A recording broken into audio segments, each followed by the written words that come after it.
Hi, I'm Corey, and today I'm going to be doing a book review on Looking for Alaska by John Green. And it has 221 total pages, so it's a really short book and really easy to read through really fast in like one day if you're really intense into reading. I believe it was published by the Penguin Group in 2005, actually.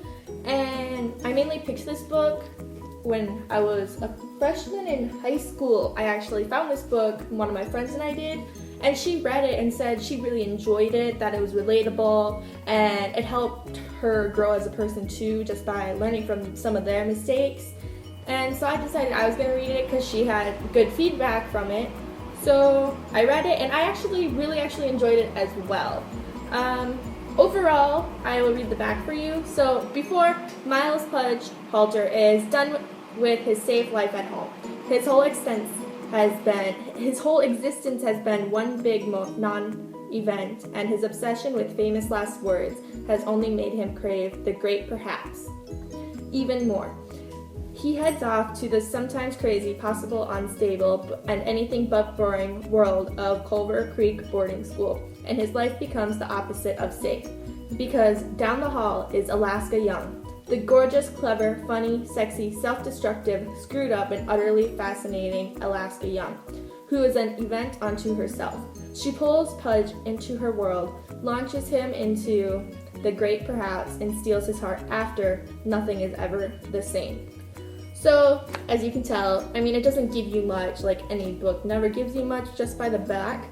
But as I mentioned the before and after, that means like this book is broken up into two sections. It has the before, which it consists of getting to know Pudge and getting to know the characters of the book, like Alaska, Chip, Pudge, Colonel, and just like the overall other people that he hangs out with on and off, the boarding school workers like the principal and the superintendent and the teachers. And then there's an after section that actually kind of describes after the accident that happened to Alaska and how it screwed up Pudge and Chip and Colonel and everything, because Pudge actually falls in love with Alaska and something happens to her, and I don't know completely why he fell in love with her, mainly because she helped him get out of his shell and grow as a person and not be the goody two-shoe that he was before he came to the boarding school. So, like I said, it takes place at Culver Creek boarding school, which is a little farther away from his home, and it's kind of like throughout there's like a lake off to the side, which is kind of funny because they have like this freshman welcoming thing where they tie the person up, throw them in the lake close to like really literally on the shore, so obviously they don't have to drown and stuff. But I found it kind of funny because Pudge, when he got that, he overreacted. There's some pretty interesting events. Alaska and Pudge's story about how they ended up liking each other, and the steps that led up to Alaska's accident, and it describes how they all got their nicknames and how Alaska actually picked her name. Her parents actually let her pick her name instead of just like naming her like everybody else's at birth. They let her actually pick her name, and she was spinning around the globe and saw Alaska, and she's like, I want that name or something like that.